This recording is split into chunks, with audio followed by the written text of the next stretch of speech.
Welcome to your daily dose of salt and light with myself, Nadine Ness. We let me know if everything's working fine. I'm still having technical issues. I don't know. Maybe once I hire a producer, I won't have issues, but it seems that it's an on and off issue, and I don't know how to fix everything. But yeah, let me know if this sound is okay, and let me know where you're watching from too. Some of you are just coming on now. I was trying to find something quick, a post just before I got started, but I'm going to see if I will be able to find it maybe later on. It was a post that one of my friends had dug up, and it was quite a good one, but it was last Thursday. What day would that have been? Last Thursday. I'm just going to check the date here. Morning. Good morning, David, or it's afternoon here. I think you're in BC, right? It was a video. I was going to try to find it last Thursday. What day of the week was Thursday?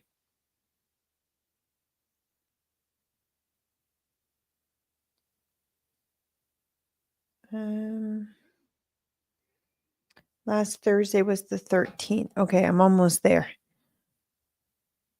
I want to make sure I feature it. So I'm going to be talking about a spat between, and I think I showed it yesterday, but it's gaining a lot of traction. Oh, I went too far. I'll look for it when I'm playing some of the videos that I'll be sharing with you guys.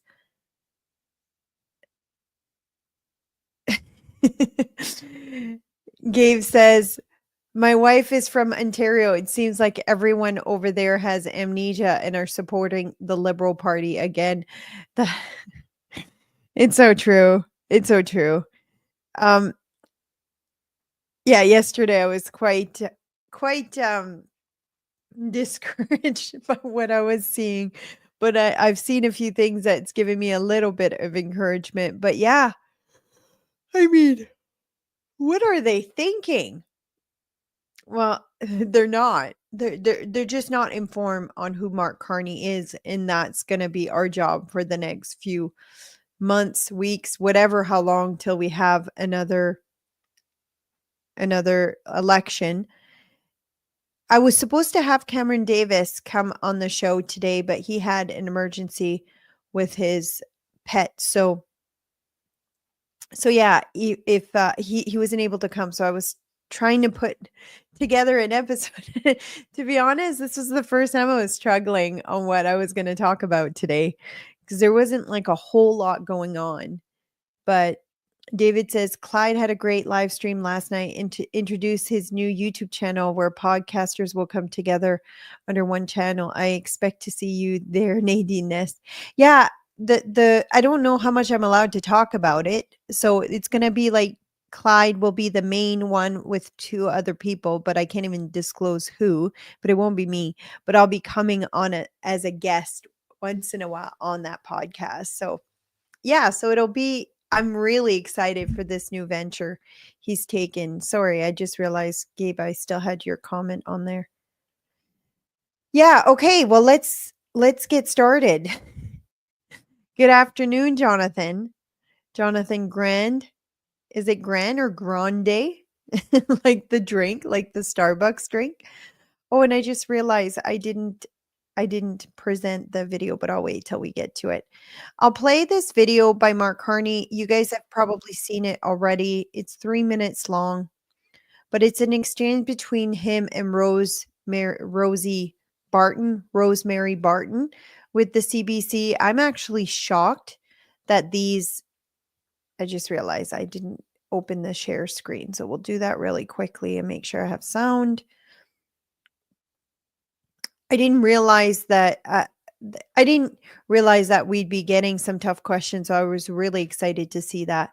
But let's play this together. And while we play this, I'm going to see if I can find that tweet that was shared by Vesper, someone that I follow and a friend on Twitter. Mr. Carney, Stephanie Levitz with Globe and Mail. We understand that you have now placed your assets in a blind trust, so you don't know what's happening to them going forward, but you knew what they were going into that blind trust. So what are they? Look, Stephanie, I follow the rules of the ethics commissioner. I'm following them well in advance of any of the requirements, as you know, because I know you know this. You know that these requirements come into effect in months. We're talking days after I became Prime Minister. So I'm complying with the rules of the ethics commissioner, going through the processes and all these things that are necessary. And I will remind you, and I'll remind Canadians again, that the leader of the opposition cannot find it. And look, you look at the questions this evening, you look at the nature of the discussions, look at the nature of discussions I had with the President of France, the Prime Minister of the United Kingdom. The leader of the opposition would not be capable of having those discussions because the leader of opposition refuses to get his security clearance, something that it took me a few weeks to get. And he has been the leader of the opposition for 3 years. So I comply with my responsibilities.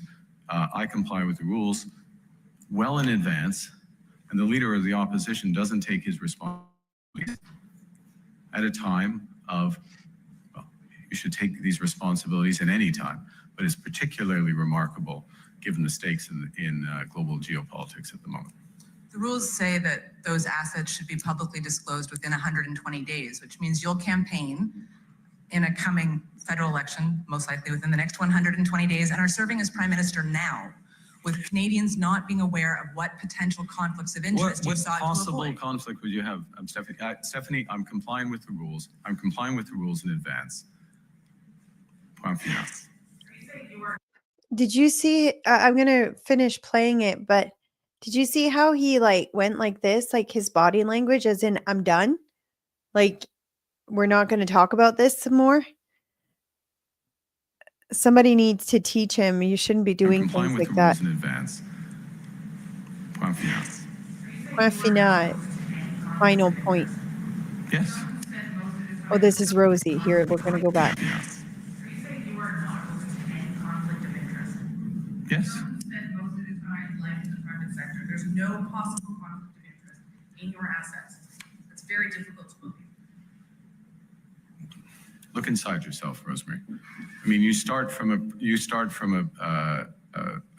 prior of conflict and ill will. I have served in the private sector. I have stood up for Canada. I have left my roles in the private sector at a time of crisis for our country. I'm complying with all the rules. Your line of questioning is trying to invent new rules. I'm complying with the rules that Parliament has laid out and the responsibilities of the Ethics Commissioner. And I will continue to comply with those rules. He's really not good with media. And he doesn't answer the question.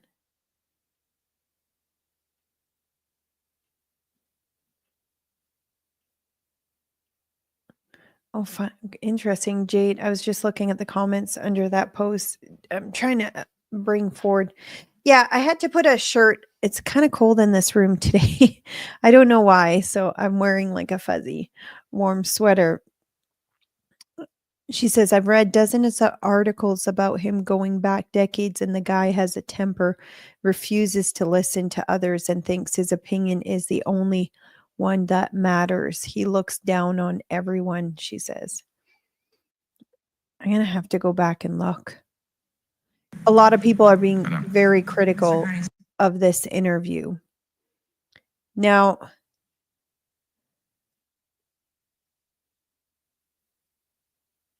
there's an attempt at canceling Rosemary Barton now. She's actually trending. I'm going to show a tweet of hers after, but first let's go see what, yeah, here, I'll show you guys. Trying to figure out the best way. So if you click on Rosie here, let's do the other way so you can see it better. I just realized I readjusted the screen and it never kind of fixed it. So I'm just going to do that quick right now. Do you guys see it? Yeah. A little bit crooked. There you go.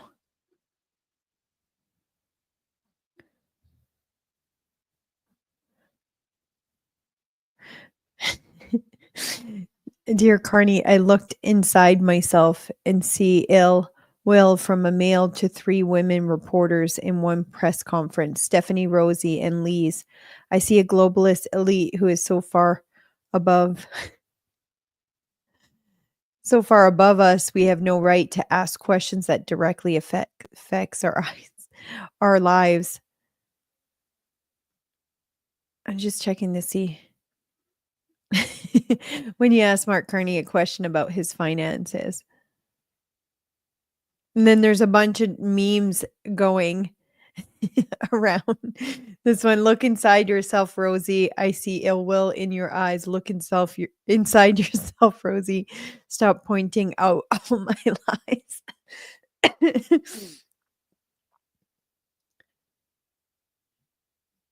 Let's see what this one is.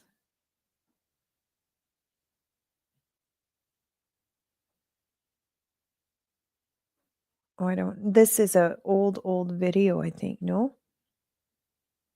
Anyways, I've got a tweet by Rosie that I was shocked that she made. They're attempting at canceling her too. I do have a tweet about that. She says, I hope all the conservatives tweeting about me and my tough questions finally agree to appear on my program. They have an open invitation. And I said, I would like to come on your show. I don't think she's going to have me. Northern Perspective also said, that is very gracious of you. We accept your invitation. Let us know where and when.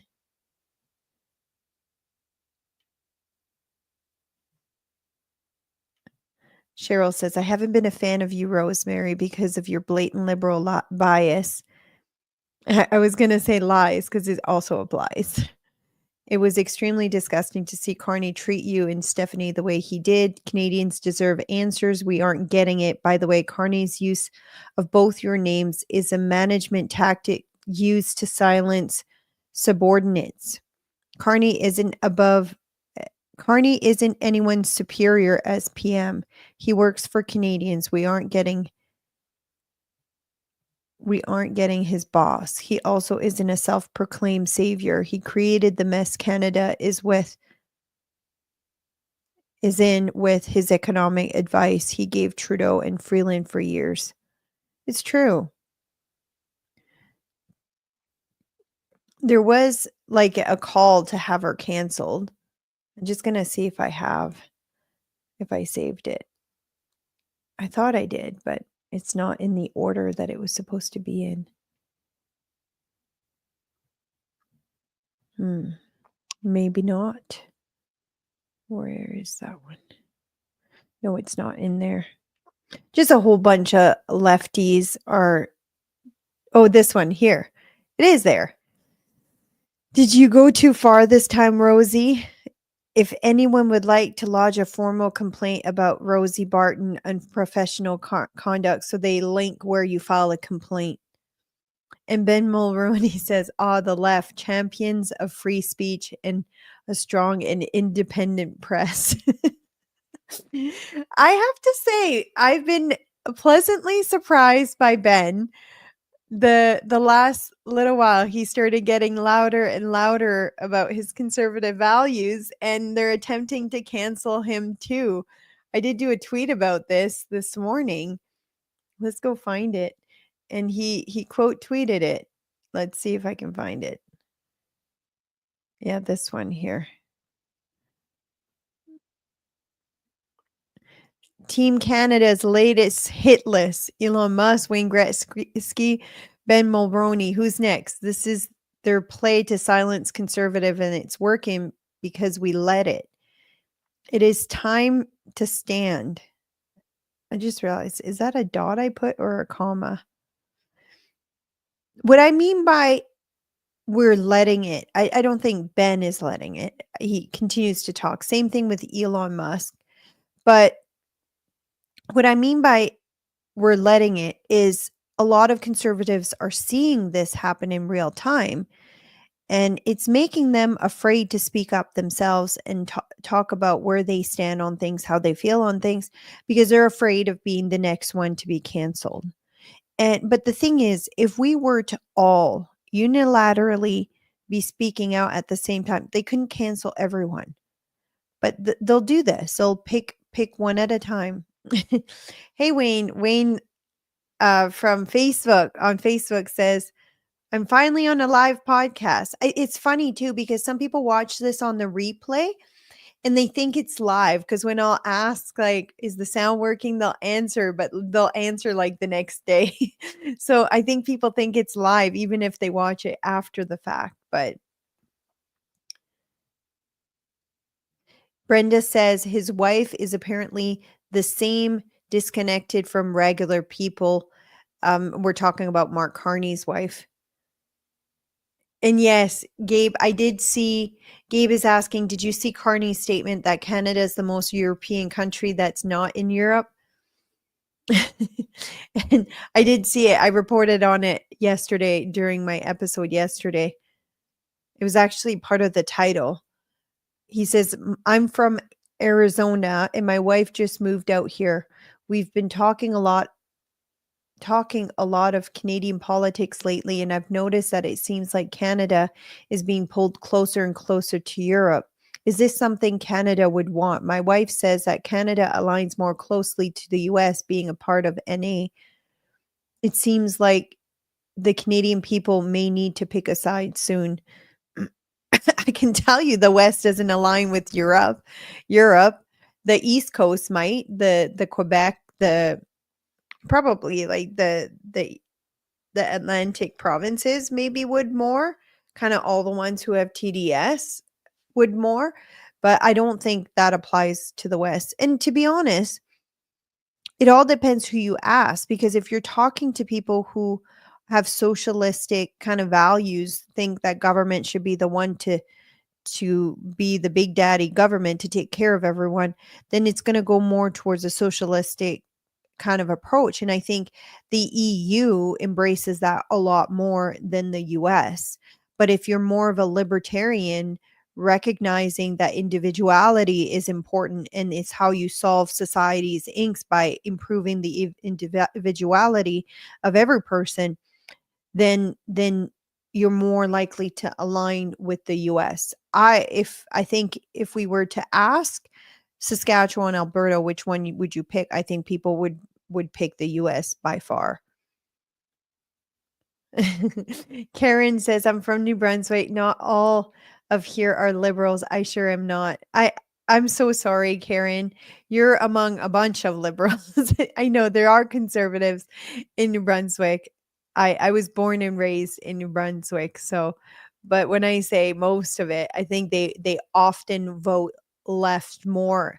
They often vote liberal government because they want the government jobs in New Brunswick. So because New Brunswick is a fully bilingual province, most people who speak French speak English, and more people who speak French speak English, not the other way around.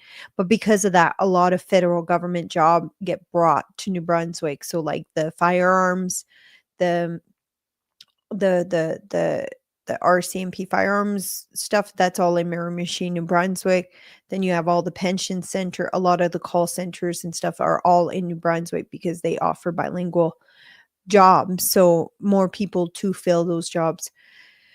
But yeah, and provincially it's a little bit different than federally, but federally they've almost always gone liberal because they know if it goes liberals, there's more likely to be more jobs. At least that's the mentality that was there in the last, especially with the French speaking, in the last several elections. And since I was there, like I remember growing up, that's kind of was the mindset. You vote liberal. And I had that mindset.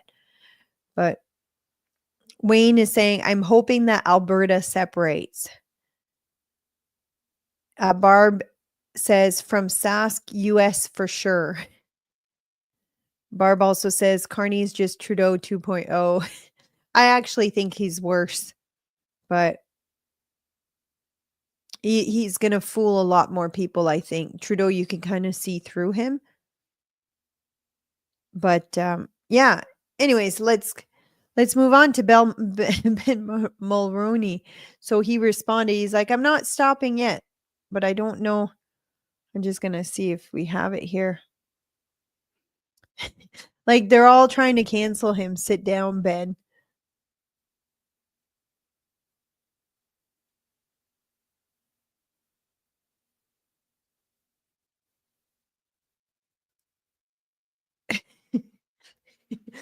He's kind of being funny. With Canadian patriotism seemingly on the rise, is now the time to explore mandatory military service, and Gen Z has perfected the art of looking busy at work.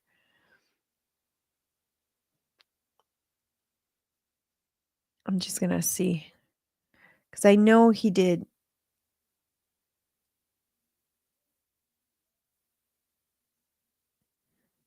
Yeah, there. It ain't working at all. I'm still here. So, anyways, that's it for Rosie Barton. I was going to initially title this episode uncovering the lies or something like that, because there's so many things that are misleading Canadians right now. But this is one of the lies. Whatever this is, it's not an order in council, it's an OIC. An OIC is made by the Governor General on advice of cabinet, not an I hereby instruct, with quotation, directive signed by the Prime Minister. So if you read it, I don't know if you guys can read it. I hereby instruct that the fuel charge be, what is it? What's the word? Is it reversed?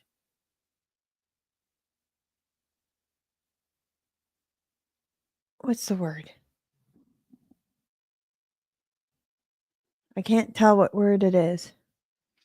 As of April 1st, 2025, and that the April 2025 Canada carbon rebate be, I don't know what that says. I can't tell. I don't think I can make it bigger.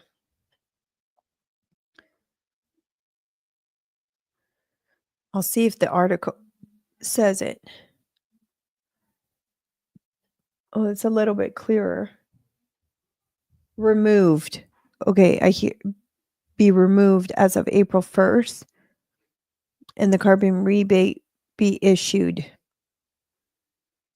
Yeah, that's what it says.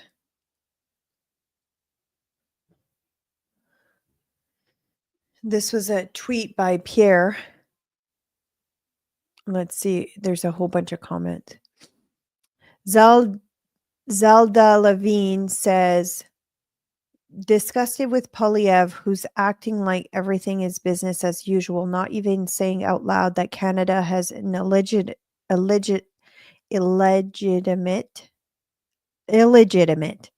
there you go, unelected, installed globalist in our PMO. He just keeps repeating slogans like a little machine. Libs will not call an election. Why would they if they can go straight to EU globalism?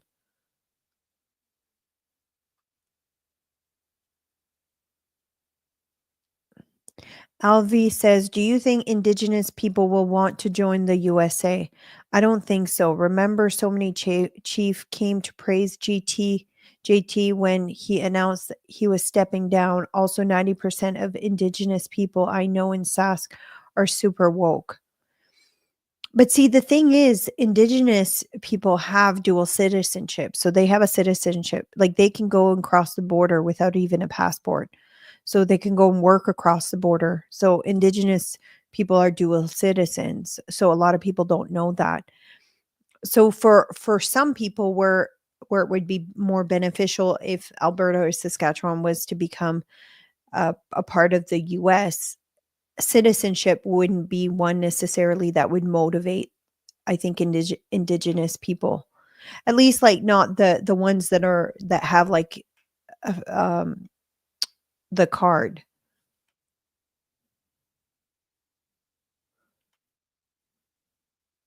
Gabe says, I was super pro Polyev because I have the opinion that you cannot do the same thing over again and expect different results.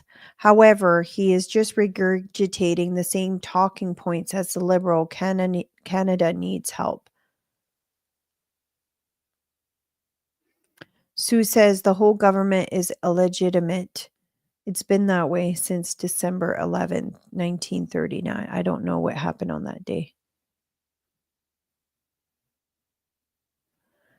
David says, I got an email from CPC this AM, something about being election ready. Yeah, we've been getting some of those emails like for a year now.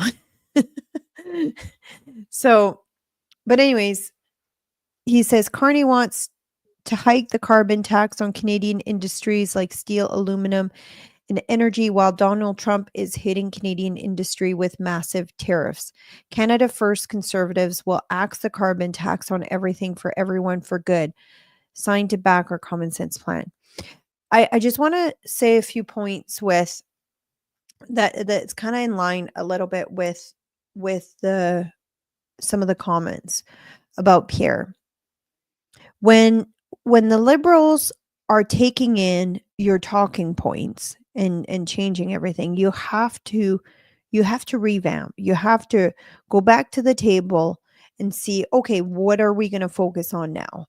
And I don't see that happening. I still see them sticking with that. And maybe that's going to work for some. But the fact of the matter is, usually people don't usually change their voting habits from previous habits unless they have a reason to change that voting habit. If both parties are pushing similar things or it looks the same, people are just going to vote like they used to. So I think it's a grave mistake that the Conservatives are going left again. They think that they need to do that to win the next election. I don't think that's the right way to go. I think that's more of the same thing we got with O'Toole and the same thing we got with Scheer. Whoever's advising them are probably the same people. And I think they're doing grave mistake because they're not being conservatives. They're not giving people something to vote for. They're the same of the Liberals. So why would they do anything different? And I'm not saying ideologically behind the scene they are the same. I do know many conservatives have very different values than the Liberals. The problem is they're too afraid to put it out there, to put it publicly. And the problem is we're going to keep losing if they keep doing the same thing. For example, they could be going on this whole male playing in female sports. They could be addressing that whole topic. They could be going after the woke agenda, and he was doing so. Why did he stop talking about it? Why did he stop talking about the woke agenda? Right now, the best thing he could possibly do is point out how far left Mark Carney is, what kind of ideologies he believes in, what kind of perfect Canada would he wish to be able to bring in if Canadians were for it. Like, he should be painting that and painting that the Conservatives are the exact opposite and show exactly what the Conservatives stand for so that we can have a clear picture of what Canada will look like between the two options. But they're not doing that. And he was doing that for the last year, and they were leading in the poll. When did they start going down in the poll? Not just I don't think it's just because Mark Carney, like Trudeau stepped down and Mark Carney stepped up. I think he stopped being a conservative. He stopped talking like a conservative. The only thing he's talking like a conservative right now is the carbon tax and the whole tax thing, the economy. That's it. When really the left is painting that they're going to do the same thing. They're saying the same thing. Do we think they're going to? No, but it doesn't matter what we think. We've been paying attention and seeing the messages between the two sides. We know what the World Economic Forum means. We know what diversity DEI means. We know what ESG means, but regular Canadians don't. So, and I think Pierre is in a position where he can educate and inform regular Canadians what ESG means for Canada. What would that look like if it was to be implemented the way Mark Carney dreams it was implemented? But they're not doing that because they're shying away from the controversial topics. And I think that's a huge mistake. You didn't see Trump do that in the US. And I know US and Canada are very different, but they had the same problem in the US. They had the same problem where people were just voting Democrat because the two look so similar. It wasn't until there was a big movement where people decided, hey, this is not what I want. This is not the future I want for my country. They got angry about it and they started showing up. They started participating, going door knocking, having these big movements like Turning Point USA or Walk Away. But unfortunately, I'm not seeing Pierre ignite that. I'm not seeing him ignite the things that will make us want to say, yeah, I want change. I'm going to do what I can to participate. And I find it so disappointing. And he's not doing it because they don't want to be labeled too much like Trump. They're going to label you that either way. One option, you ignite your populist base, you ignite Canadians to want to do change, to want to affect change, to want to fight against the Liberals getting in again. And the other option is you just keep doing what you're doing right now. And Conservatives are going to get more and more complacent. They're going to be like, what's the point? It's not going to work. What's the point? Like, really? What's the point of going to vote? Like that's almost like that Canada or it's going to go towards we want to join the US. Alberta, Saskatchewan wants to join the US because that's the direction it's going because we don't see any future with Ottawa, with all of Canada. He's got a big job to do and he's not doing it, unfortunately. And I'm really disappointed. Does that mean I'm going to vote for someone else? No, I don't think a vote for the Liberal, a vote for anything else is a vote for the Liberals, but Gabe says y'all need a Make Canada Great candidate. No, I think our new slogan needs to be let's stand for Canada candidate. Let's like actually stand for what Canada used to mean and what being Canadians used to mean. I was talking to Jonathan about this yesterday. He says we were kind of talking about the elbows up and the Canada Team Canada movement and stuff, and he's like they're walking right onto the cliff, like they don't even notice. How do you change that? And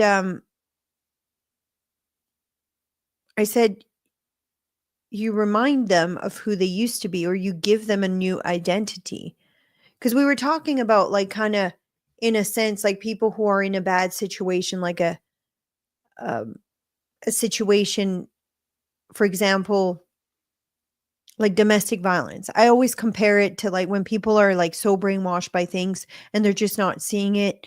I kind of compare it to the work that I did when dealing with victims of domestic violence, and like in that cycle of violence where it's really hard to get them out. And one of the things that I would do as a police officer is remind them of who they used to be, who they could be, show them who they could be, give them a new identity. Like they need to know what they believe in. They need to know what drives them. So, but how do you do that? Well, one of the biggest ways is a new identity in Christ. I think we need a massive revival to occur in Canada, and I think that would make a big change. But I also think that we need the church. This is what I told my husband. I think we need the church to step it up. The church used to be the family that took care of people, that could took care of the orphans, that took care of the sick, the feeble. Like that's who the church used to be. They started all the schools. They started all the hospital. They would take care of the homeless. Like they ran all of the homeless shelters. Like the church used to do that. What does the church do now? Government has taken over all those responsibility. And government aren't like the church. The church is supposed to be like a family. So when somebody goes through domestic abuse or homelessness, not only do they take care of them, they become their family. They become their community. And I think it needs to be a massive revival. And I think the church needs to start stepping up and filling the needs of Canadians. And I know this might sound preachy to some, But it's honestly what I believe. I don't think it's gonna have a massive change and still until people realize that there's someone to follow that's way greater than a government that you can't trust, that has shown itself to be corrupt over and over again. There's a community there that should be taking care of each other instead of the government sweeping in and doing a really poor job at it. Like a very poor job at it. So Gabe says it's true, Canada's pretty faithless. It is. And I think a big part of why Canada is so faithless is there has been so much church hurt that's never been addressed. With every generation that comes, less and less kids start go to church and follow church. Like I saw it happen in the East Coast, like in New Brunswick, and I'm generalizing it, but there were so many, like in the East Coast, like especially with the French culture, it was a Catholic French culture. And I'm not trying to diss on one particular um, Christian group, but there was a lot of priests that were that sexually abused a lot of people in the East Coast. Like it's everyone kind of knows about it. So, or hid sexual abuse. And you're seeing that here too in many of the churches here that are not even Catholic.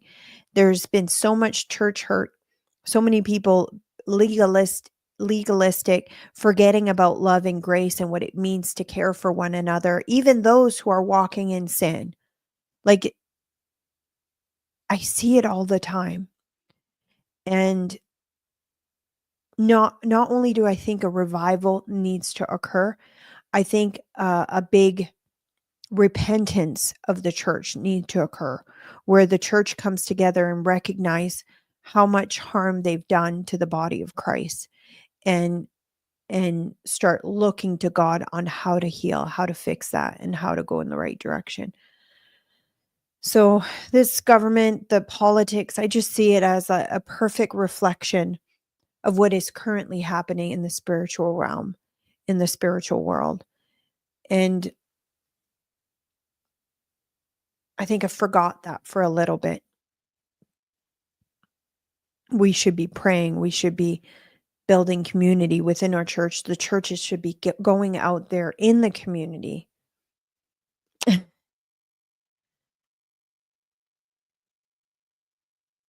Okay, so Zelda Veen says, FYI, Nadine, I'm pro-Christian, but let's not make fictions about healthcare.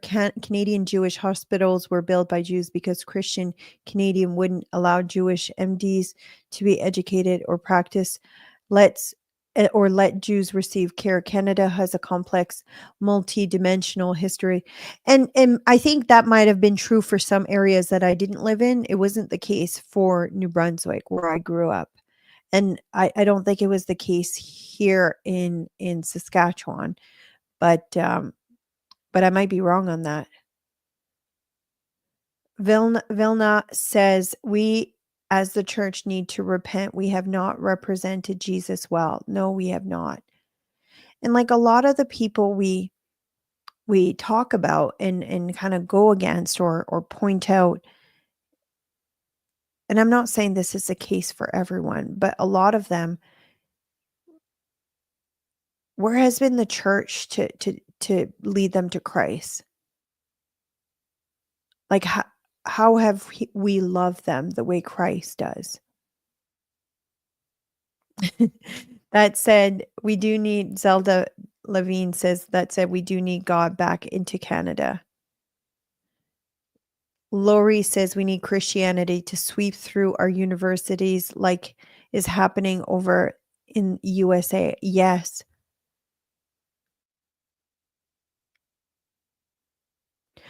Oh, I just recently read about that. Zelda says in Saskatchewan, Tommy Douglas started CCF, became NDP, and it turns out he was a eugenicist. Sad. Yeah, my I didn't know about that. It was like a few weeks ago. I think while we were on a road trip somewhere, Jonathan and I were talking, and he brought that up. I'm like, really? Yeah, he didn't, but that does that shock does that shock us in a way? And I think that was the whole point of starting I'll respond to firecracker after. I think that was the whole point of starting the hospitals. Wilna says, "We have kicked the Holy Spirit out. No wonder things are the way it is." Firecracker says, "Hey peeps, you're late." I'm kidding. It's cited in the Canadian Encyclopedia. Yeah, I can't remember what it was that I think he wanted to make it so that there would be no people who were disabled or something like that. Like he wanted to kill off all the disabled. Was that what it was? I'm trying to remember. It was like a vague conversation. And if you're watching this and you're not a Christian, um, and this is upsetting you, just know this show is called Your Daily Dose of Salt and Light. I am a Christian. I can't bring world news or my view and takes on things with pulling out God. It just doesn't work that way. It's part of my identity. It's who I am. It's the biggest part of my identity. But so I'm going to talk about God and Christ and what I think is the answer to fixing the problems of this world, because I think Jesus is the only way. So I think any other thing, any other answer is a band-aid that will eventually just come off and the wound will still be there. Yeah. Zelda says eugenics is controlling population via the state. Carney's globalism is totally pro eugenics. Well, it kind of goes along the same line of that maid as well. Like, I believe in the intrinsic value of every human life, whether they are born, whether they are not. I think all lives have value and the same value. I don't think one life is more valuable than another. I think under God, we are all equal. It doesn't matter how rich you are, how poor you are, what your IQ level is. God has a purpose for every single living person, whether it's in the womb or outside of the womb. And I don't think your purpose gets shut down because you're ill. I honestly believe that maid is evil, and teaching people that maid is saving money for Canadians. So it's an avenue we must take.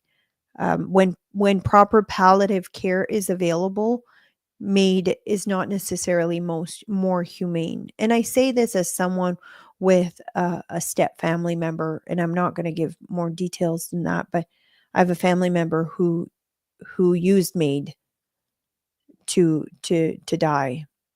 And I still think he had more life in him. He was still driving, he was still functioning, but I think it's murder in God's eyes. Maid is killing tens of thousands annually now in Canada. Yeah, there was an article I shared. Let's see if I can find it. It was about healthcare. I do have it here. Here it is. Let's see. Canada's socialized healthcare culture of death. 15,000 plus die waiting care, while 15,000 plus euthanized. I'm going to see if I can find. So that's the article, but I had actually posted the actual article here. Where is it? Here it is. That's like a screenshot, but I also posted the link. Where did it go? And talked about 15,000. That's what they knew. Like, and I'm talking about the people waiting for healthcare. That's what they knew of. There's several provinces that weren't reporting how many people are dying awaiting treatment. And there's been like a lot of posts I was responding to.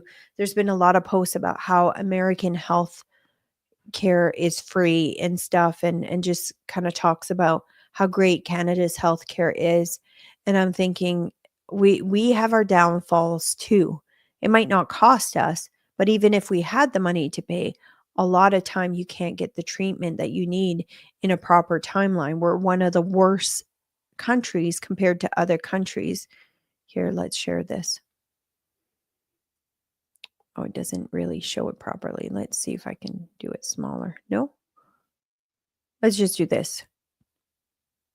Canada has fewer doctors, hospital beds, MRI, among longest wait time than other countries with universal health care. And it shows a bunch of stats. We're 28th out of 30 countries for amount of doctors, 25th out of 30 for care beds, 27th out of 31 for MRI units, 28th out of 31 for CT scanner. We're last for surgical wait time. And we're fourth for spending as a share. That's when you want to be down here. We're fourth.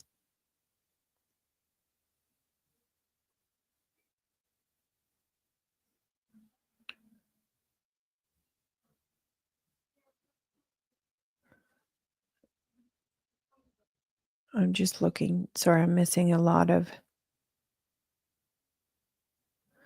The BC government seized a hospice care home here a few years ago because they would not offer MAID. Yeah, I remember that.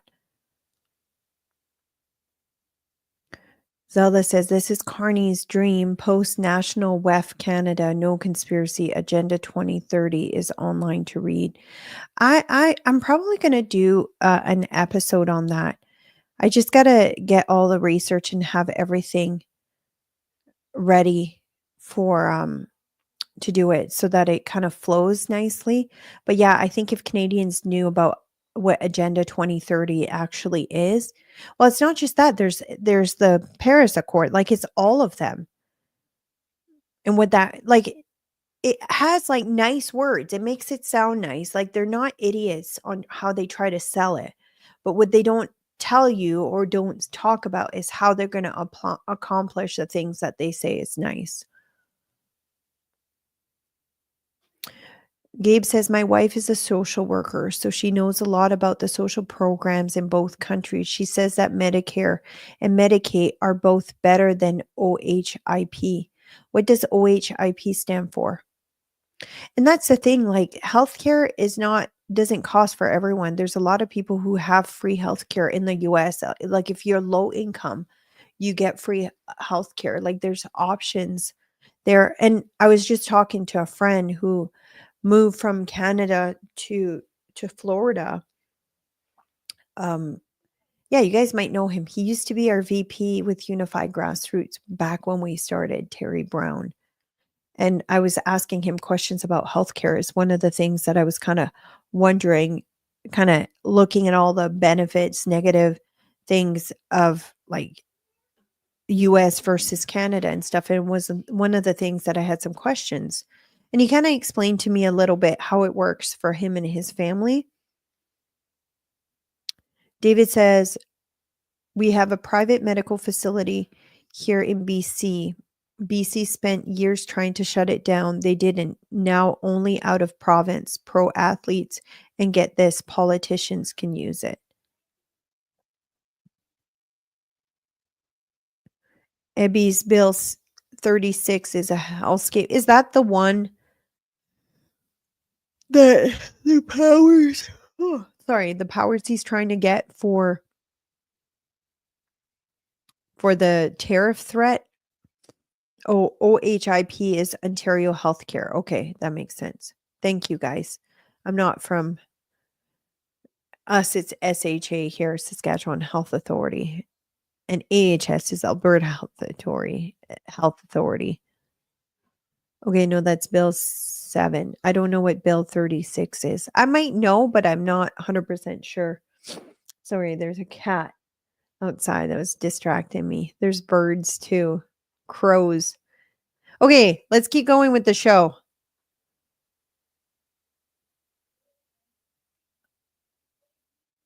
The lost liberal decades has stranded our resources and strangled Canadian entrepreneur. Now liberals expect to be rewarded with a fourth term in power. It's time to put Canada first for a change. Financial Times, where Canada has potential to be a global superpower, but the nation has lacked the visionary leadership and a policy framework to capitalize on its advantages. See, that kind of stuff, like the regular uninformed people are not going to know what that means. We need to like bring it down a notch. Okay. I'm going to talk about this. Candace wrote a story about Mark Carney's eldest daughter being is it a they them? Yeah, using they them pronouns, legally changing her name, discusses her experiences at the radical Travistock transgender clinic. A lot of people are trying to cancel Candace, trying to cancel Viva Frey, a whole bunch of people too. So I just realized Viva Frey is coming in the comments, and Viva Frey is not backing down, saying, take this post down. It's his kids. We need to leave family alone. You can attack Carney all day long. So we're not talking about the child anymore. His daughter is an adult. I don't know if they had the same outrage with Hunter Biden and the Hunter Biden laptop. The fact of the matter is, not always, but a lot of the times, how your children turn out can be a reflection of parenting, about how some of the ideology a parent would have. And if Sasha was a child still, I would tend to agree more. But Sasha's not just public. She has a show, she has a podcast. She's also advocating for more of this in the public square. She's advocating she's like an activist, a trans activist, or whatever you want to call it, a woke ideology pushing activist. And she's using her parents as well in the public square, to push that. So while normally I would agree if it was a child, we're talking about a very different situation right now. So yes, Sasha's not the one who's running to become prime minister, but the same way the public looks at how a prime minister conducts itself with his family, example, Bill Clinton and his sexual escapade and divorcing, like when prime minister divorced, it is things that Canadians think about themselves. Is this the kind of person? Does that person have the values that I'm looking for in someone who's going to lead our country?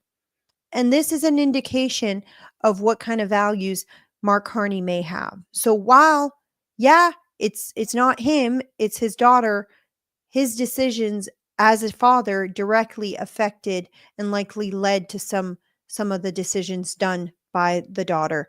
And I think it leads us to the path of understanding where he's likely going to stand when it comes to protecting women's rights, or to protecting children against this gender ideology that is claiming many, many lives. Even after the science is coming out that it's hurting people, the science is coming out actually in the last few months. There's the CAS report. There's so many. And just to clarify as well, this clinic, this Travistock clinic, was shut down. Like it's not even open anymore. It was shut down because of the harm that it did to children. So while I normally would agree when it comes to children, that person is not a children. That person is an activist who's been in the political realm. Here's the story on the clinic. The Travistock clinic was shut down after whistleblowers exposed troubling stories of staff rushing young children into medical transition. Why the Travistock Gender Identity Clinic was forced to shut down and what happened. So you can go look. Candace Malcolm has been reporting on that. I think if you click on it, it brings you to an article. No, that's just a photo. but there are articles out there. Susan, oh, the dramatic change in PP is a red flag. I feel like he's been threatened in some way. I don't know. Maybe, but I think just the polls. I think they're the polls and they're being manipulated by the polls. I think the polls have a bit of accuracy to it. I don't think it's to the extent that it is. I think they're definitely being manipulated. But no, I think we saw the same thing with O'Toole. We saw the same thing with Scheer. This is something conservatives do all the time. And unfortunately, I think it's going to keep leading to them not winning because they're not defining themselves as a different option. So why would anyone vote different? Okay, this is a video that was really interesting. Here, I'll play it for you guys. Who was this? Give me a sec.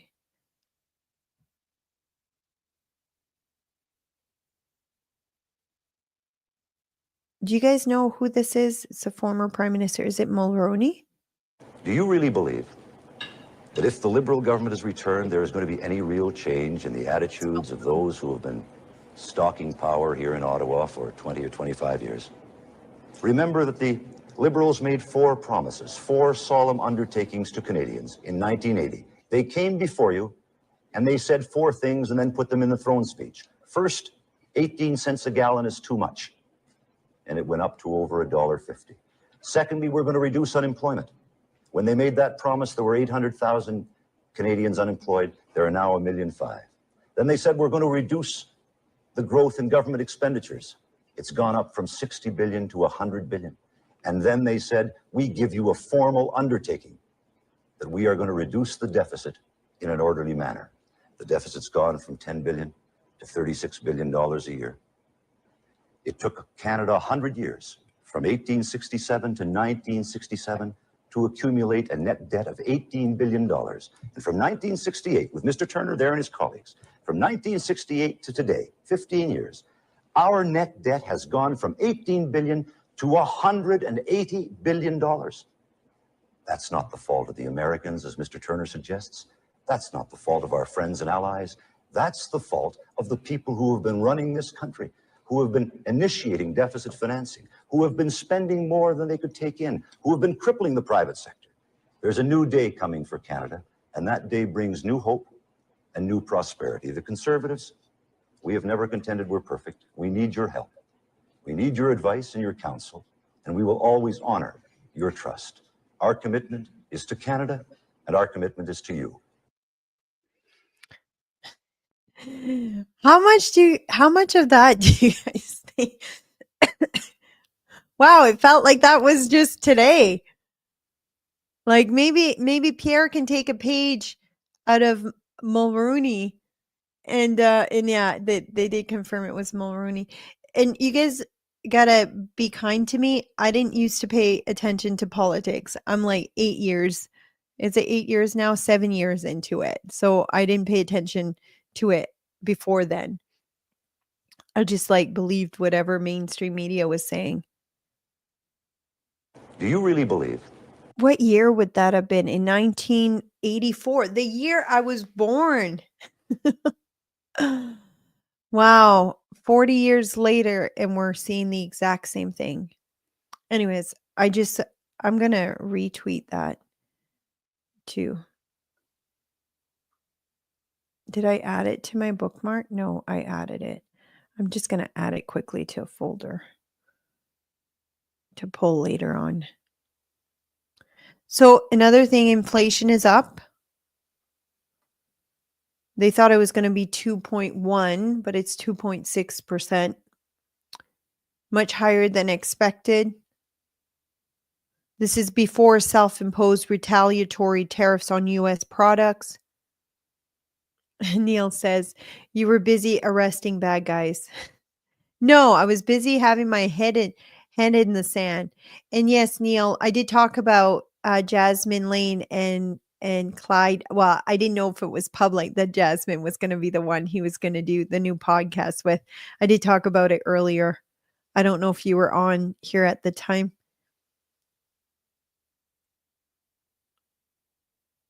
The Canadian political system is set up in a way that it attracts the criminal elites because there is no accountability. It's true. So yeah, inflation is going up. This is a thread. Let's see what else there is.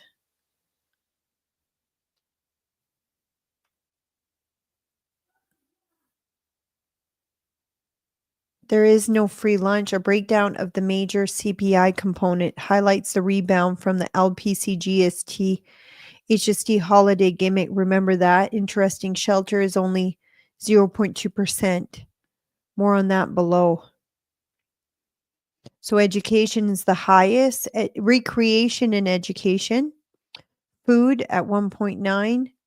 Clothing, footwear 1.6. Alcoholic beverage 1.5.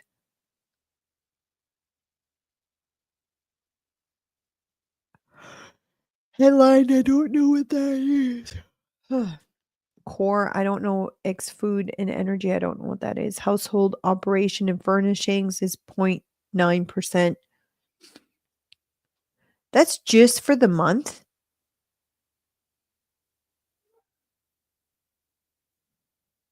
Energy 0.5%, healthcare 0.5%, transportation, personal care 0.3, and shelters 0.2. And then he talks about shelter later on. Let's see what else there is.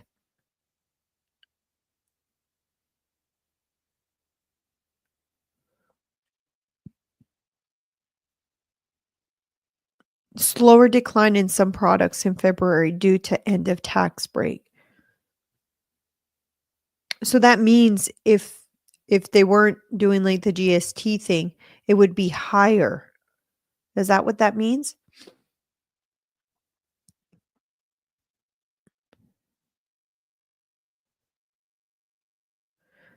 Its contribution to services is fading. I don't know what that means.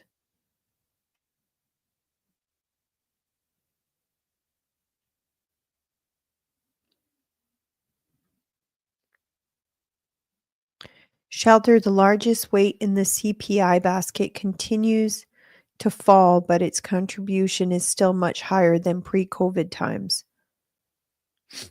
Shelter inflation was not transitory. Transitory? I don't know how to say that.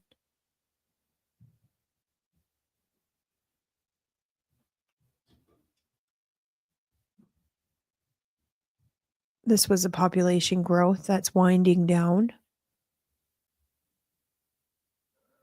Anyways, that's a lot of information. I have not drank coffee in months, and I feel like I need coffee to watch that, to go through that. My brain power is not working at full percent right now.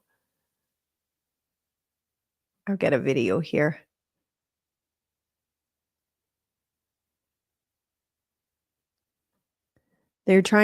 Susan says they're trying to kill off Canadians so they can scoop up the resources, wait till everyone else is in need. Let's watch this video. In a September poll that we commissioned with Abacus Data, we found that 12% of Canadians reported having experienced homelessness at some point in their lives. That's 4.8 million people, equivalent to the entire population of Alberta. More than half of Canadians at the time, 57%, said they were already worried about losing their home if their financial situation were to change. We estimate that over 300,000 people, Canadians, will experience homelessness this year alone. In a September poll that we commissioned with Abacus Data. That's a lot.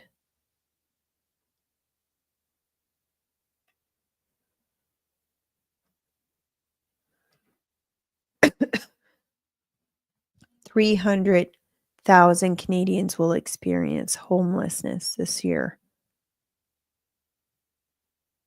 Well, now that we've talked about the grim state of Canada, let's talk about the US. You know what? I want to show a video.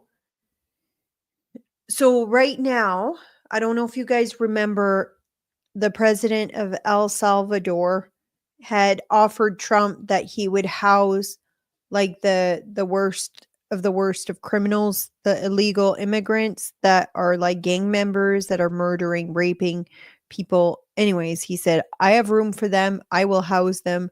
So the first flights have just been shipped to El Salvador. So I'll play this video quickly that talks about it.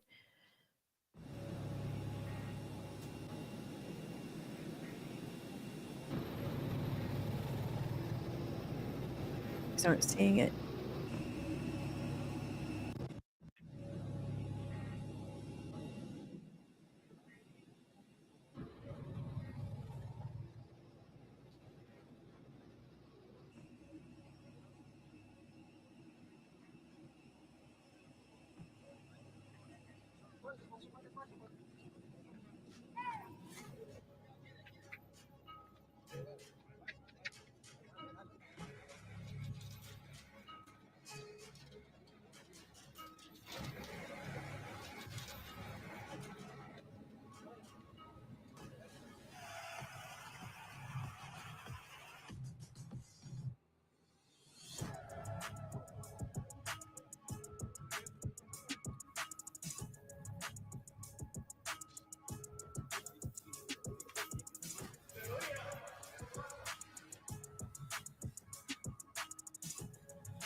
Why did they shave their heads?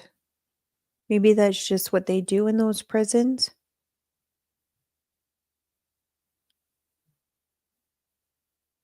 Here's a clip by Caroline Leavitt, the press secretary.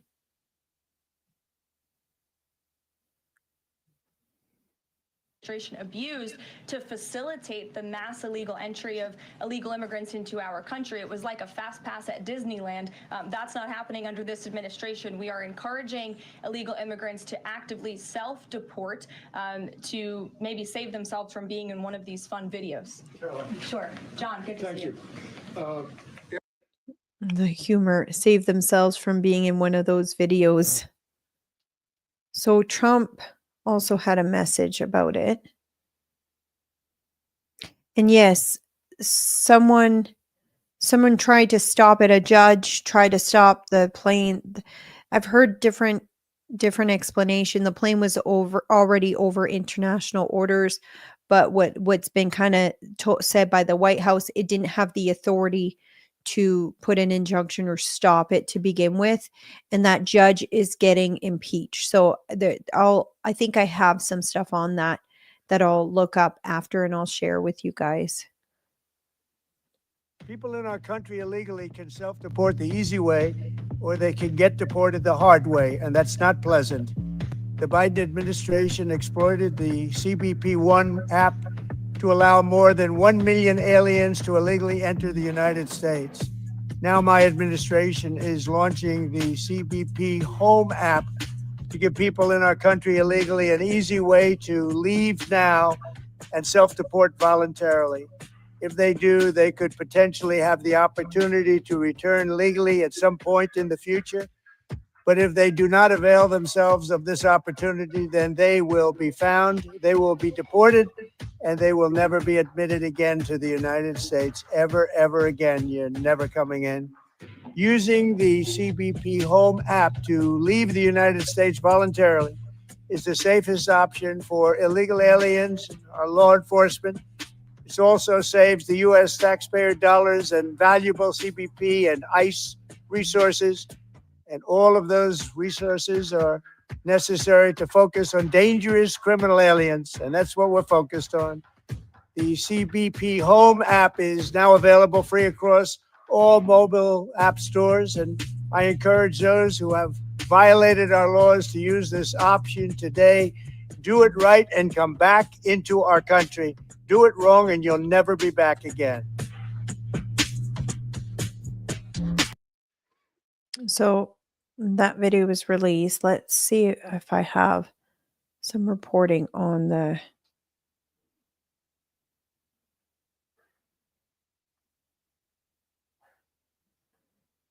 I don't know if I have it. I thought I did about the judge. Yeah. Just an interesting thing here. If we're going to speak about children, the Obama judge blocking Trump's deportation of illegal criminal gang members has a daughter whose NGO provides legal services to illegals, including TDA and MS-13 members, and is funded by government grants indirectly via USAID.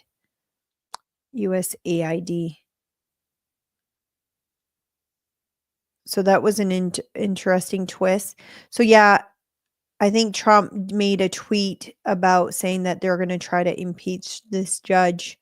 I don't know like where that's going to go, but anyways, I just thought I wanted to talk about something else. This story. I don't know if you've heard about it. I bet you it's going to be the next story this is like the same as like the coyotes, the same as like good people on both sides. I think this is going to be another one of those example where they're going to try to twist everything. So new revelation reveal how Trump reportedly offered a female congresswoman his bed as long as she kept it a secret from his wife. So this is the story that they're trying to report on. Apparently this is going to be in someone's book.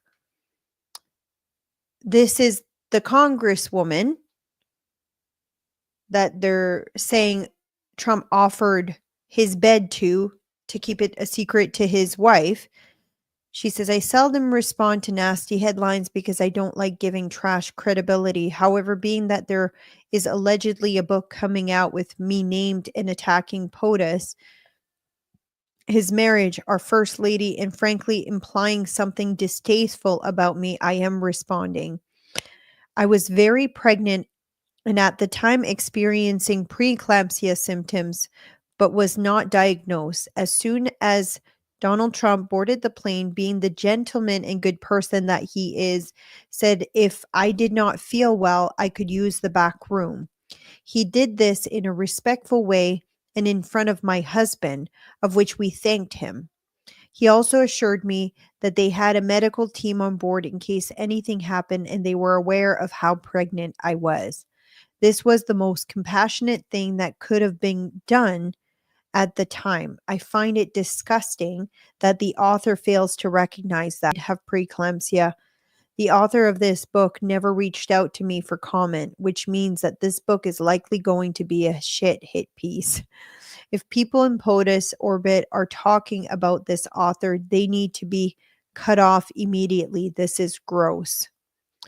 As someone who's had preeclampsia before with Bria, and I started having symptoms of it before I was diagnosed with James, you do feel really, really, really poorly. I went to the hospital like the day they broke my water because I had preeclampsia, and I got there and they're like, "Why are you here?" I'm like, "I feel like I'm dying. I think I am dying." That's the only way I could explain it. I felt so awful in every way possible. And so, yeah, I think it's awesome that Trump offered the bed. This is Anna. Oh, she is very pretty.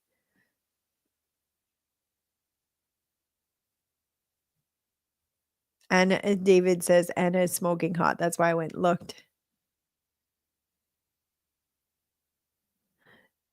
Lori, he said, she said, not worth the mud on the bottom of your shoes. But what I'm saying, what I'm talking about here, it's just interesting to see. This is not like Trump being accused of doing something inappropriate by the girl. This is media trying to say that Trump did something inappropriate to another girl, and she's coming forward and said, "No, my husband was there. I was sick. I was very pregnant. He offered the bed so I could lay because I was really sick and pregnant."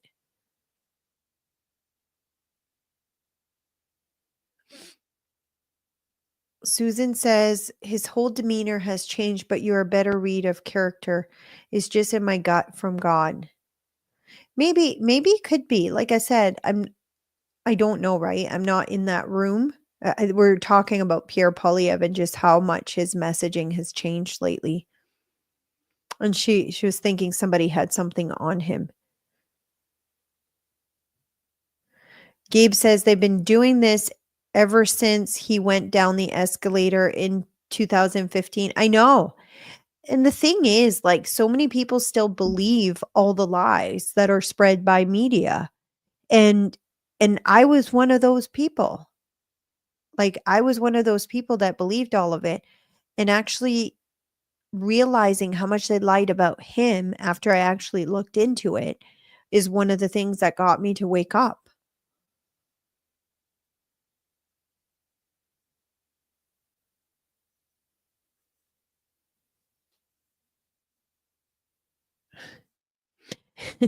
David says, I was talking to my Ottawa sister who suffers from TDS, and she said she has no interest in ever changing her mind for her hate for him. Told her I had TDS once, but within an hour of a dive, I healed. Yeah, like the same as the people that are all saying that he raped a woman. Like the second you start looking into it and you look, he was never convicted of raping. He was convicted of defamation. And even then it was with a rogue judge. But the defamation because he called her crazy, which I don't think it was a lie either. I think that was true. When you go see some of the stuff this lady's posted, she talked about how rape was sexy, how women fantasized about it.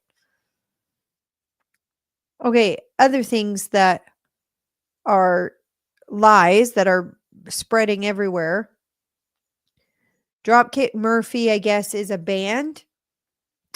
And they're saying that they were suspended on X over anti-MAGA comment. So apparently they criticized a fan wearing a MAGA hat, calling it Elon Musk True Nazi Edition and labeling Donald Trump a rat and a coward at one of their shows.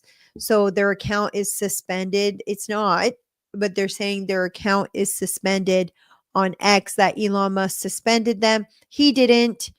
They deleted their account back in 2022. So you can see this in the community note. They deleted their account back in 2022. Somebody started an account pretending to be them. And then they recently reported it as a fake account of them. And basically it was suspended because they were pretending to be them when it's not them. So, but it just goes to show how much of that will spread. Like, there's news articles after news articles saying that Elon Musk has suspended their account because of the comments they made at the concert. Like, news article after news article.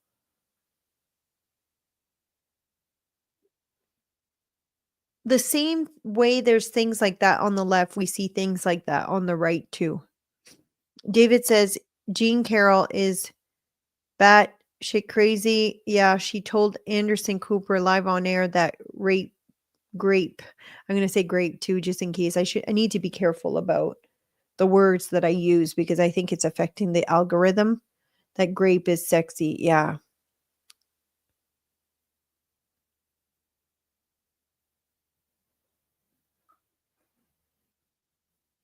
David is trying to wake up his sister. It's not working apparently. Yeah, those that still listen to the mainstream media are mostly still the sheeple. We're almost fighting a losing battle, but we cannot give up. David saying, everyone hit the thumbs up. Yeah, for like I told you guys a couple weeks ago, whenever it was, that I was denied for monetization from YouTube.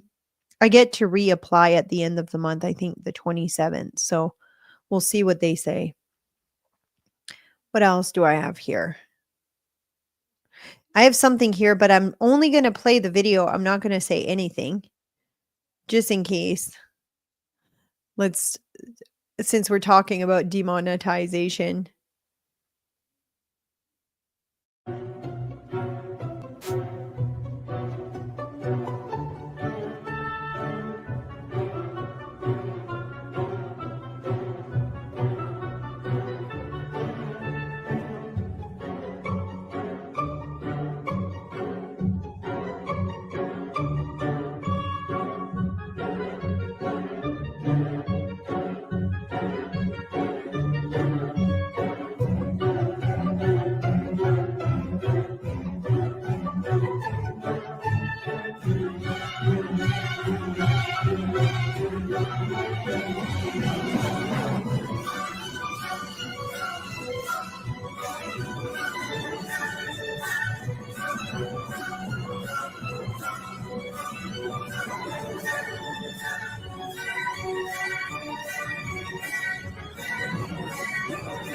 You might need another shot. We've got to make sure we clarify that with people.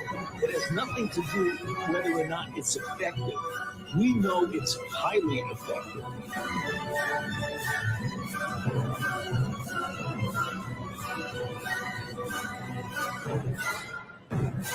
Highly effective.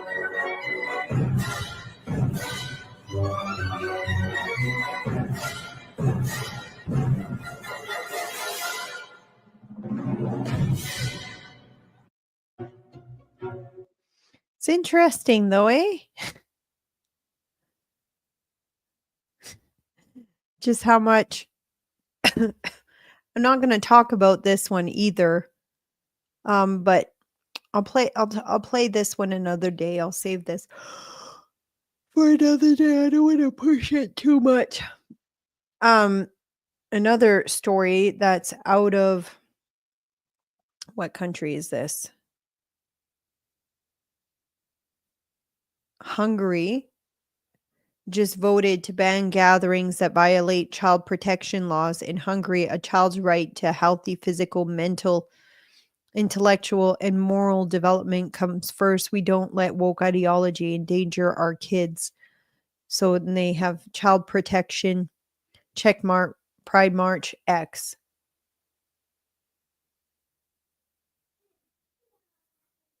It's I didn't even know much about Hungary. Where is it? Let's look at a map. Ah,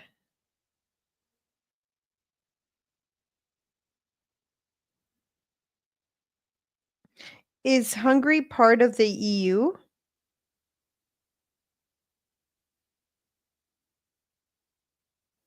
It's by Romania, Serbia, Croatia, Austria, Slovakia. How close is all of those here? I want to see how far it is from France. Driving, just to give us an idea. 17 hours. Interesting. David says Hungary is base. Orban kicked out all the Soros NGOs years ago and has had zero migrants. The EU hates him. I would move to Hungary, no taxes after a fourth child. Oh, is that a recent policy change? Orban and Trump have a great relationship, David says. Firecracker said my grandparents immigrated from Croatia.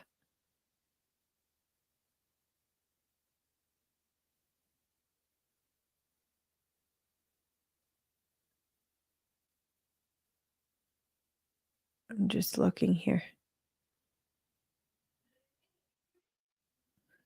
What else do I have left here?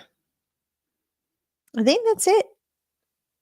Well, we're already 1 hour and 24 minutes in anyways. This went longer than I thought. I didn't think I had much stuff to talk about today. So it went longer than I thought. Tomorrow I have the food professor coming. I'm going to be getting the show ready to do that. Why is that like that? I'm going to turn that down. I'm going to get the show ready today and do like a schedule so I can send it to him early enough in advance. No, today I'm not picking up James. Yeah, I think 1 o'clock works better for now. I'm going to keep doing 1 o'clock. But I don't have to pick up. I don't have to pick up James today. He's in kindergarten, so it's not every day. When are you going to have Black Pilled Hubby on? We are still waiting for his debut. I know. I did go buy some of the stuff that I need to be able to have him on. These things. my computer, the current computer that I do my show on, I don't think processes fast enough to have all the cameras, all the stuff working for live. So I have to do it on my laptop. So anyways, I needed to get some external whatever the ports. So I got 2, so I should be able to fit all the cameras now on it without it interfering too much. Trump's great-grandfather ran a brothel in BC. Really? Yeah, so dongles. Yeah, I'm not sure when I'll have him on. We don't wanna do Wednesday night because it gets in the way. Maybe we could potentially do tonight. I do, Lori. Did you, unless it went to a, did it, sometimes it goes to a spam folder. If I've talking to you before, it should come up. But I get so many messages, so if I missed it, I'm sorry.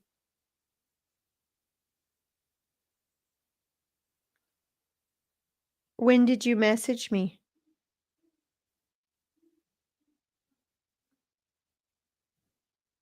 I'm scrolling down. I don't see it. It might have been in the message request.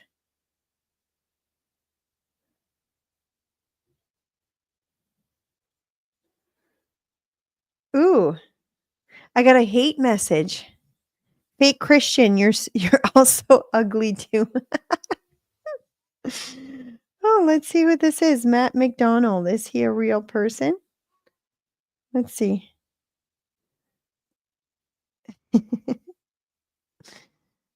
Oh, that's kind of funny. If you can't stand by what you say. Oh, you haven't sent yet. Okay.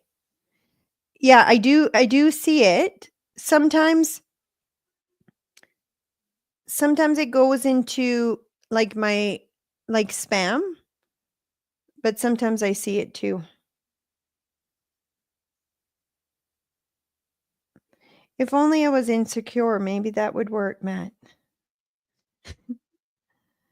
I'm not like a Gal Gadot beautiful, but I'm not ugly either. I was able to manage locking in my husband, so which I absolutely adore, and that's all I care about. I love that you are unapologetic with your public yawns. You get what you get. I'm not gonna be fake and try to pretend all of this is gonna be perfect. It's not. That's just not who I am. It's never been, it never will be. But, yeah. Okay, I'm gonna let you guys go. I will be back tomorrow. I make a little bit more of an effort when I have a guest on because I don't wanna look too unprofessional, but this is just you guys. It's a little bit different. It's just a regular show. So you get me, all of me, the good and the bad. Anyways, I'll let you guys go. If you don't follow already, subscribe, do all of that stuff, like, subscribe. And yeah, so tomorrow it's the food processor professor, not processor, food professor. Here. I'm getting his name wrong. Gisna? Is it Gisna? Food. I know. Sylvain. Yeah. Sylvain Charlebois is going to be on my show tomorrow. He's with Dalhousie University. That's my phone telling me to pick up my son. And Karen says, "Thank you, Nadine. My first time watching a full show. I really enjoyed it." Well, I'm glad you did. David says he might not be here tomorrow. He has an appointment. So, okay, I won't worry about you if you're not here. Yeah, I'm working on getting a website done, and I'm going to have like an email subscription if you guys want to, once we have that, if you want to set up for that, sign up for that.